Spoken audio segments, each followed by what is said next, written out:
Perampok ini benar-benar beda dari yang lain. Bukannya merampok bank lebih dulu, mereka malah menyerbu kantor polisi. Yang lebih mengejutkan, mereka berhasil menguasai seluruh kantor dan mengurung semua polisi di dalam sel mereka sendiri. Para petugas hanya bisa saling menatap dengan wajah tak percaya. Setelah itu, kedua perampok itu berjalan santai menyeberang jalan menuju sebuah bank. Mereka dengan cepat melumpuhkan para penjaga tanpa melukai siapapun. Semua sandera hanya disuruh berkumpul di sudut ruangan. Saat salah satu penjaga diam-diam hendak mengambil pistolnya, salah satu perampok hanya memintanya menyerahkan senjata itu sambil menyuruhnya tetap tenang. Ketika seorang anak kecil mulai menangis, perampok itu justru menggendong dan menenangkannya. Semua orang dibuat bingung melihat sikap mereka yang sama sekali tidak seperti perampok pada umumnya. Sementara itu, rekannya masuk ke ruang brankas. Ia memasang bahan peledak kecil di setiap kotak deposit. Begitu tombol ditekan, ruangan itu langsung dipenuhi hujan uang. Namun, ada sesuatu yang terasa janggal. Mereka mengira hanya akan menemukan uang sekitar 5 miliar milik seorang bandar narkoboy. Ternyata jumlahnya jauh lebih banyak. Meski heran, mereka tetap mengemasi semua uang itu lalu segera kabur. Saat keluar dari bank, Max terus menoleh ke belakang dengan wajah gelisah. Bahkan setelah mobil mereka melaju, matanya tak lepas dari kaca spion seolah ada seseorang yang sedang mengejar. Sikap itu membuat Tom mulai curiga. Setibanya di tempat persembunyian, Max hendak mengeluarkan lencana polisi untuk mengungkap identitasnya. Namun Tom bergerak lebih cepat dan menembak bahunya.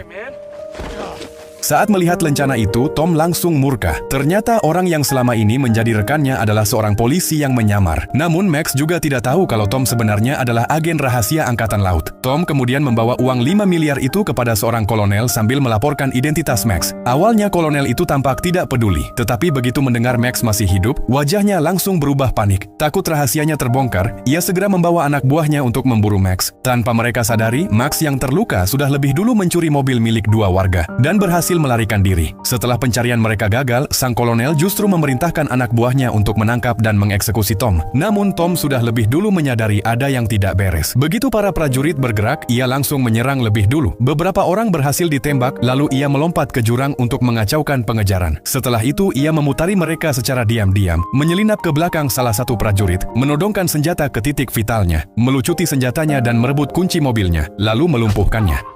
Sebelum prajurit lain sempat bereaksi, Tom langsung kabur di tengah hujan peluru.